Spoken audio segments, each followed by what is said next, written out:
When is religious authority right and wrong? How should we behave in an imperfect church?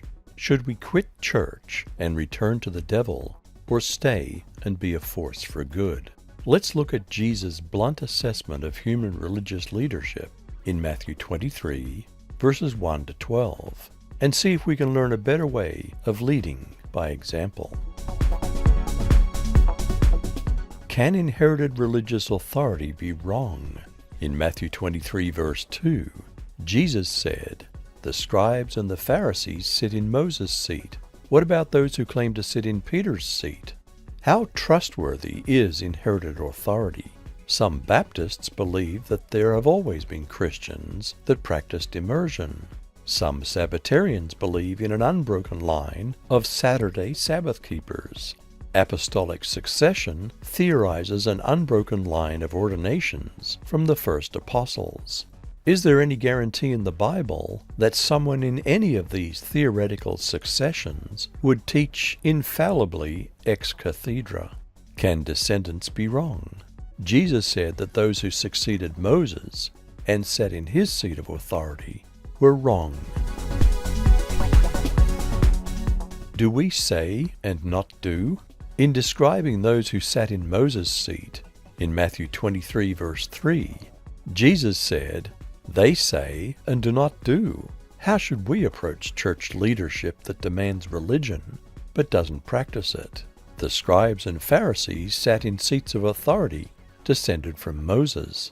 Their teaching of the Scriptures created heavy burdens, which even they could not fulfill. The Pharisees began with good intentions to return Israel to covenant faithfulness so that they could be blessed and freed from oppressive Roman domination. This is a warning that despite best intentions, in all of us, we create rules that no one can fully obey. Is religion meant to be a burden? In Matthew 23, verse 4, Jesus spoke of religious leaders who bind heavy burdens hard to bear and lay them on men's shoulders, but they themselves will not move them with one of their fingers. Jesus said that his burden would be light. All churches are a mixture of sin and faith. The Protestant Reformation was a revolt against bad leadership. It solved one problem, temporarily. Protestant churches also experience bad leadership. Sin still exists and loads people down with rules and traditions of mere men. Jesus Christ frees us, and the greatest among us are not authoritarian, but those who serve. Is religion just an outward show? In Matthew 23, verse 5, Jesus described religious showoffs, all their works they do to be seen by men. Outward religion is different than pure religion. Pure religion is loving the most vulnerable in very practical terms. Most people think that religion is the heavy burden of tradition, rituals, fancy clothing, and holy-sounding titles. James' definition of pure religion is the opposite of the religion of the Pharisees. Pure religion puts the gospel into action by relieving people of burdens. The most religious among us are not necessarily those who wear the fanciest clerical garb, but those who humble themselves and serve others. Should leaders take all the best places? In Matthew 23, verse 6, Jesus reveals bad leadership. They love the best places. This is not exclusive to the church. When bank CEOs' bonuses are millions, get bailouts from the government, but freeze employee pay, that's bad leadership. When congressional leaders make the poor pay higher taxes than the wealthy, that's bad leadership.